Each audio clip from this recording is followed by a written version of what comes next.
जय श्री राधे कृष्णा।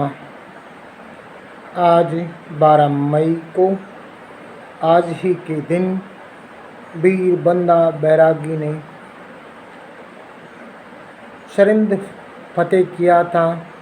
12 मई 1710 स्थान बनूड़ और चप्परचिड़ी के बीच एक जगह जहाँ पर बंदा वीर बैरागी ने अस्थायी छावनी बनाई थी। बंदा वीर बैरागी कूच करने से पहले एक ऊंचे स्थल पर खड़े होकर बहुत बुलंद आवाज में पूरे जोश से अपने सैनिकों और साथियों को संबोधित कर रहे थे। मुगलों के उस अत्याचार के खिलाफ जिसने न केवल हिंदू और सिख बल्कि इंसानियत को समझने वाले मुसलमानों के जीवन को भी नरक बना दिया था। बंदा वीर बैरागी की रणनीति के मुताबिक सैनिक मोर्चाबंदी इनसे कुछ अटकर हैं। उनके पास न तो तोपें हैं न ही हाथी हैं। लड़ाई केवल जुर्रत और जज्बे से लड़ी जानी है। इसलिए दलेर सैनिकों को आगे रखा गया। कहने को तो तरतीबवार सैनिकों, तलवारबाजों और तीरंदाजों को सामने खड़ा किया गया, लेकिन वीर बंदा बैरागी जानते थे कि इतने कम साधनों से इतनी सशक्त सेना को हरा पाना शायद संभव न हो। इसलिए उन्होंने छापा मार आज की गुरिल्ला युद्ध जैसी नीति अपनाने की सोच रखी। ऐसे में शत्रु पर उस जगह और ऐसे तरीके से वार किया जाता है जहां उसकी उम्मीद ही न हो। अचानक होने वाले ऐसे हमले से दुश्मन कहीं का नहीं रहता। वीर बंदा बैरागी ने दाएं छोर पर भाई बाज सिंह, बाएं छोर पर भाई विनोद सिंह को खड़ा किया, जबकि वे स्वयं केंद्र में एक ऊंचे स्थान पर खड़े होकर सीधे वजीर खान पर आंखें टिकाए हुए हैं। भाई फतेह सिंह, भाई कान सिंह, भाई दया सिंह अपने मोर्चों पर डट चुके हैं। एक दल की कमान भाई करम सिंह कर रहे हैं तो दूसरे दल की कमान भाई धर्म सिंह कर रहे हैं। भाई आली सिंह और भाई श्याम सिंह अलग से जत्थों का नेतृत्व कर रहे हैं। युद्ध का आगाज होते ही वीर बंदा बैरागी ऐसी जगह जाने की तैयारी में है जहाँ वे दुश्मन को नजर न आए और फिर अपने नर कौशल का परिचय दे सकें। खास बात यह है कि दोआबे और माजे के दो सिख जिन्होंने शेर मोहम्मद खान को रोपड़ की लड़ाई में मात दी थी, वो भी अपने साथियों सहित बंदा वीर बैरागी से आ मिले थे। इसलिए सैनिकों का हौसला और भी बढ़ गया था। बहुत सशक्त सेना थी मुगलों की, परंतु बंदा वीर बैरागी की रणनीति ने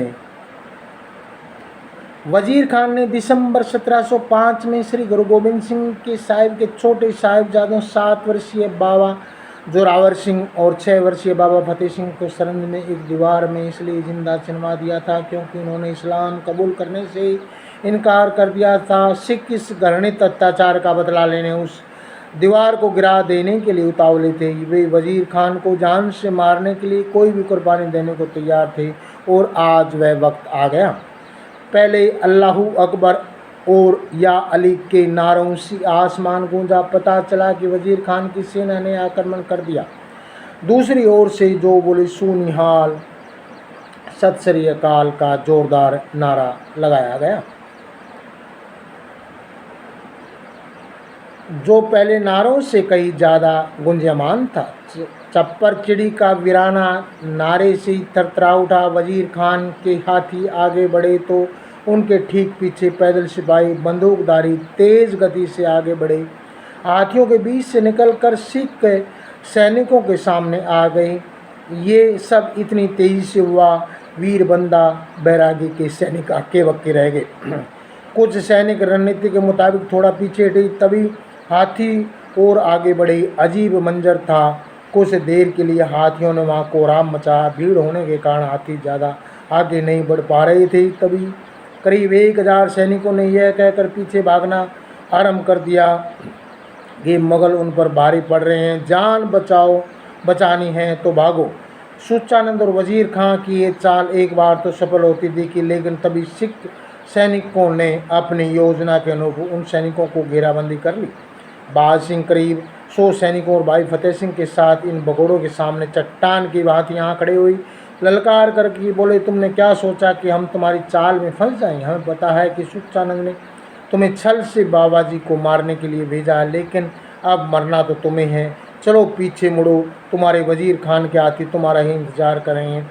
बाज सिंह का इशारा पाकर भाई फतेह सिंह ने मोर्चा संभाल लिया। हालांकि ये सैनिक भी जाबाज थे, जिनसे मुकाबला था, वे जाबाज भी थे, समझदार भी थे। उनकी नाकेबंदी कुछ इस तरह से थी कि जो धोखेबाज सैनिक पीछे हटते जाते तो उनका भाग पाना और भी कठिन होता, क्योंकि पीछे दायरा तंग होता जा रहा था। ये योजना भाई बाज सिंह की थी। पीछे हाथी तो सामने फतेह सिंह। अब भागने के लिए सिवाय कोई चारा न था, भाग पाना संभव न था। पीछे मुड़े तो उनके अचानक मुड़ने पर हाथियों का आगे बढ़ना कठिन हो गया। हाथी तैश में आ गए। उनके महावत उन्हें हर हालत में आगे की ओर ले जाना चाहते थे, इसलिए जब वे आगे बढ़े तो सुचानंद ने धोखेबाज सैनिक एक एक करके हाथियों के पांव तले कुचले जाने लगे। धरती खून से रंगी गई। बाज सिंह की चालाकी काम आई। वे सैनिक जो उनकी सेना में भगदड़ मचाने के इरादे से जानबूझकर और झूठ बोलकर शामिल हुए थे, अब अपने साथियों हाथियों द्वारा मारे जा रहे थे। इन सब के साथ मारा गया गद्दार सुचानंद का भतीजा। दूसरी ओर इस भगदड़ का असर भी देखने को मिला। एक बार तो बंदा वीर बैरागी के सैनिक भी यही समझे कि वजीर खान की सेना उन पर भारी पड़ ली है, इसलिए पीछे हटे।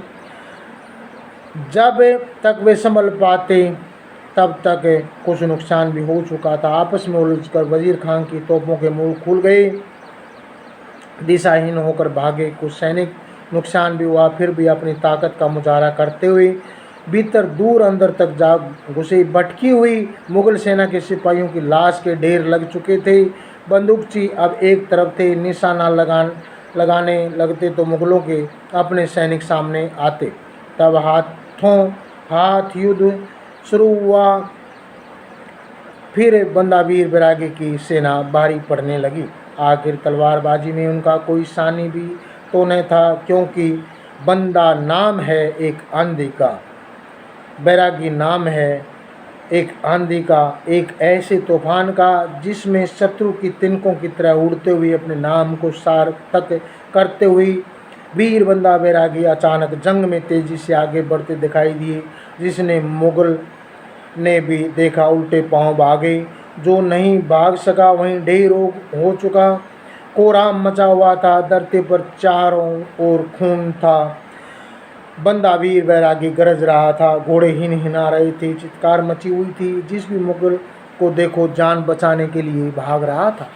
बहुत बंदा वीर बैरागी की तलवार में जान थी। उसने मुगल सैनिकों के हौसले पस्त कर दिए। भारी गोलाबारी से धुएं के गुबार उड़ने लगे। बहुत शोर उठा। घोड़ों के पाँव से उठने वाली धूल के आसमान में कुछ दिखाई नहीं दे पा रहा था। अचानक उस धुएं में से ऐसे निकले जैसे कोई शेर हिरणों के झुंड में से निकलता दिखाई देता। वजीर खां तेजी से वीर बंदा बैरागी की तरफ बढ़े, लेकिन वीर बंदा बैरागी तत्काल घोड़े से उतरे। उन्होंने जमीन पर लगभग लेटते हुए वजीर खान पर तीरों की बौछार कर दी। जब तक बाज सिंह और विनोद सिंह भी वीर बंदा बैरागी के पास पहुंच चुके थे, वजीर खान को घेर लिया गया। बाज सिंह तेजी से वजीर खान पर लगा तो वजीर खान ने उसी क्षण पलटकर उस पर भाला फेंका। चित्ते की सी फुर्ती से बाज सिंह ने भाला बीच में ही लपक कर उसे वापस वजीर खां पर दे मारा। वजीर खां ने शरीर की एक झटके से एक और कर लिया, जिससे भाला उसके कवच से छितरा कर उसके घोड़े के गले पर जा लगा। अचानक हुए प्रहार ने घोड़ों का संतुलन बिगाड़ दिया। वे जो जोरदार हिनहिनाहट के साथ एक और लुढ़कता चला गया। घोड़े से जमीन आ गिरी। वजीर खां पलक झपकते ही सीधा खड़े हो गए। धनुष हाथ में, एक तीर बाज सिंह की और छोड़ा। तीर बाज सिंह की दाएं बाजू को चीरता हुआ बाहर निकल गया। तलवार उसके हाथ से छूटकर दूर जा गिरी। भाई बाज सिंह थोड़ी देर के लिए वहीं घोड़े पर बैठे बाजू सहलाते रहे। सैनिकों से घिरे होने के कारण भाई विनोद सिंह उस समय कुछ न कर सके। वीर बंदा बैरागी इस दौरान मुगलिया फौज ने चारों तरफ घेर रखा था, लेकिन एक के बाद एक कई लाशें बिछाकर वीर बंदा बैरागी ने वहाँ कहर बरपा दिया। वीर बंदा बैरागी ने वजीर खां के आसपास के सभी सिपाहियों को मौत के घाट उतार दिया। फिर वे वहाँ से भाग खड़े हुए। फतेह सिंह ये सब देख तो रहा था, लेकिन भीड़ के कारण हमला नहीं कर पा रहा था। जब देखा कि बाज सिंह एक तरफ हो रहे हैं और वजीर खां फिर से तलवार करने की ताक में है, तो उसने बहुत ही तीव्रता के से पास आकर तलवार का एक जोरदार वार किया। वजीर खां को जमीन पर गिरा दिया। वार घातक था, जिससे कमर के पास दाएं हिस्से में गहरा जख्म होगा। फिर भी वजीर खां हौसला पस्त नहीं हुआ। अब वीर बंदा बैरागी की तलवार के निशाने पर था। बाज सिंह घोड़े से उतरकर कंधा सहलाते हुए बाएं हाथ में तलवार पकड़े सामने खड़ा था। फतेह सिंह की आंखों में खून उतरा। मुगल सेना को चीरते हुए भाई विनोद सिंह वहां पहुंचे। इधर फतेह सिंह ने वजीर खां का शर्म करने के लिए तलवार उठाई थी कि उधर शोर उठ गया कि वजीर खां मर गया। सेना में भगदड़ मच गई, क्योंकि हाथी मुगल सैनिकों के बीच खड़े थे। माहौतों ने जैसे ही उन्हें पीछे मुड़ने का इशारा किया तो बेकाबू उठे, अपने ही सैनिकों को रोंदने लगे। उधर वीर बंदा बैरागी भाई फतेह सिंह की बाजू थाम कर उससे कृपाण परे हटा लेने को कह चुके थे। वजीर खां की मौत कुछ पल के लिए टल गई। वीर बंदा बैरागी काबू में आए वजीर खां को अभी उसके अत्याचारों को याद दिला ही रहे थे कि गुस्से में आए बाबा फतेह सिंह बाबा विनोद सिंह ने वजीर खां का धड़ चीर डाला। ये सब इतनी तेजी से हुआ कि बाबा बंदा वीर बैरागी समझ ही नहीं पाए। वो जानते थे सैनिकों में बहुत गुस्सा है और वह जायज़ भी है। वह वजीर खां को एक पल की और जीवन नहीं दे सकते। वजीर खां जमीन पर गिरा आखिरी सांसें गिन रहा था। सरहिंद के सूबेदार के आतंक का अंत हो चुका था। वीर बंदा बैरागी की सेना जीत चुकी थी। वह आज ही का दिन था। वजीर खां के सिर को काट कर एक बाले पर टांगा और चल दिए जंग के मैदान के खुले छोर की ओर। कुछ देर बाद वजीर खां के धड़ को जंग के एक दरख्त पर लटका दिया गया। अब एक सिंह ने उस पर सिर को बर्छे पर टांग दिया। फिर वो काबू किए गए उसी हाथी पर बंदी पालकी में जा बैठे जिसमें वजीर खां युद्ध लड़ रहा था। पालकी में कुछ दूर बैठा करके खान का कटा हुआ सिर दूर तक नजर आए। एक तो वहाँ मुगल बचे ही गिने चुने थे। फिर जो भी अपने नवाब को देखता त्राही त्राही के सर ये जत्था जहाँ से भी गुजरता मानो कयामत आ गई। बंदा वीर बैरागी को देखते ही मुगल सैनिकों के पेशाब निकल जाते थे। पहले सरहिंद पहुँच चुकी थी। उसके प्रारंभिक सदस्य दूसरे उमराव तत्काल हवेलियों के गुप्त मार्ग से दिल्ली की ओर भाग गए। पता चलने पर उनका काफ़ी दूर तक पीछा किया गया, लेकिन तब तक बहुत देर हो चुकी थी। सरहिंद में मुगलिया सल्तनत का सूर्यास्त हो चुका था। गुरु गोविंद सिंह के साहिबजादों बाबा फतेह सिंह बाबा जोरावर सिंह के कातलों से बदला लिया गया था, लेकिन बदला अभी अधूरा था। जंग में एक जगह दीवान सुचानंद भाई फतेह सिंह भाई कान सिंह के बीच गिर चुका था। उसे पकड़ लिया गया। वही है ना जिसने छोटे साहिबजादों के बारे में कहा था कि ये बग्गो नहीं सपोड़िए हैं, इनका सिर कुचलना ही चाहिए। आंखें तरीकते हुए भाई फतेह सिंह ने तभी सुचानंद की पीठ पर भाई कान सिंह का हाथ पकड़ा। अब सामने आ ललकारते हुए भाई कान सिंह ने सुचानंद दोनों योद्धाओं के बीच असहाय होकर रह गया। उनकी आंखों में दोनों साहिबजादों को नींव में चिनवाए जाने का सारा दृश्य घूम रहा था। इसे उसे जबरदस्ती सुचानंद की नाक में नकेल की तरह घुसेड़ दिया गया। मारे दर्द के बिलबिला उठा सिख पंथ का दोषी कड़े में रस्सी बांध कर उसे भाई कान सिंह को पकड़ाते हुए भाई फतेह सिंह ने कहा, इसे सरहिंद की गलियों में घुमाओ ताकि फिर कोई सुचानंद नन्हे बच्चों के साथ अन्याय करवाने की जरूरत। जैसे मदारी एक रीछ को काबू करता है, ठीक वैसे एक सिंह सुचानंद को सरहिंद शहर की गलियों की तरफ घुमाने निकला। एक सिख सिपाही ने उसकी लगाम थाम रखी थी। कुछ उसके पीछे चल रहे थे। तमाशाबीन बच्चे भी अब उनके पीछे साथ हो लिए। भले ही सुबह सरंग को मार दिया गया, लेकिन अभी भी सरंग नाम नगर पर कब्जा करना बाकी था। नगर के चारों ओर आ रही तोपों की आवाज़ कानों पर बरस प्रहार कर रही थी। इन्हें शांत करने के लिए चप्पर चिड़ी के करीब ही डेरा डाल दिया गया। आगे की योजना बनाने लगे बिन्ना वीर बैरागी। यह वीडियो मैंने भक्ति से शक्ति तक से लिया है। मैं आपका समाज बंधु नरेश कुमार स्वामी निम्बारक। ऐसा था हमारा बैरागियों का गौरवशाली इतिहास।